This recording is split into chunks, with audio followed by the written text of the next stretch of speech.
It was a moonlit night, though the moon looked broken and half hidden behind thick, ominous clouds that seemed to crawl slowly across the sky like restless spirits.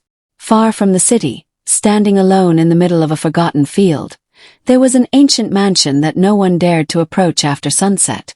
The villagers whispered that it was cursed, that it was the dwelling place of powerful Jinn who thrived on fear, sorrow, and the essence of lost souls.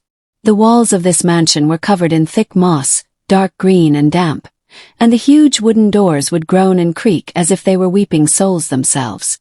Inside, a long corridor stretched into an abyss of darkness, swallowing every echo and footstep. At the end of that corridor stood a door that no living being had opened for decades, for it was said that behind it lived an ancient Jinn known as Ghazmar, who had traveled from the cold forests of the Himalayas to the burning sands of Afghanistan, feeding on human anguish along the way. Ghazmar had the sinister power to sense human emotions. The deeper your grief or the stronger your joy, the more he was drawn to you, like a moth to a flame. One day, a young journalist named Jamil decided he would uncover the truth.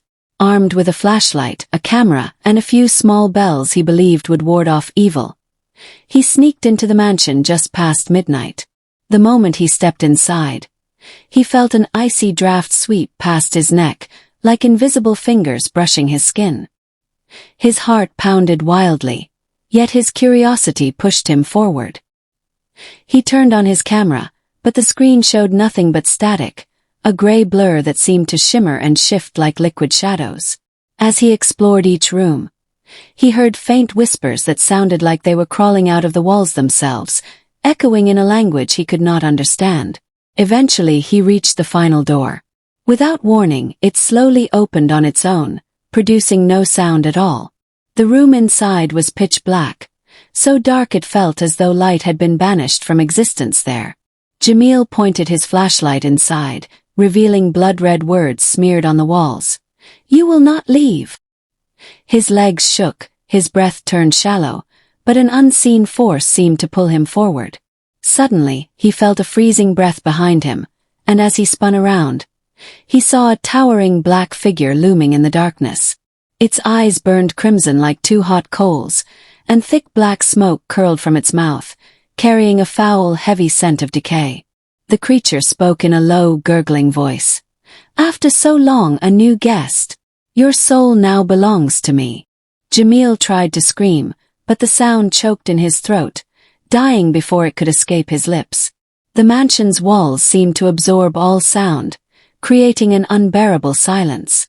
Outside, the old peepal tree began to sway violently though there was no wind, its branches clashing like ancient drums of war. In an instant, Ghazmar lifted Jamil as if he were weightless and dragged him to the rooftop, where moonlight barely penetrated the thick clouds. Up there, Jamil saw thousands of Jinn circling above the mansion, some hovering in midair, some crawling upside down on the walls like grotesque spiders, and others hanging in mid-flight with their tongues stretched impossibly long, slicing the air and making sharp, shrill whistles that sent shivers down his spine. Their eyes glowed in various shades of red and green, each one emanating a hungry, unending void.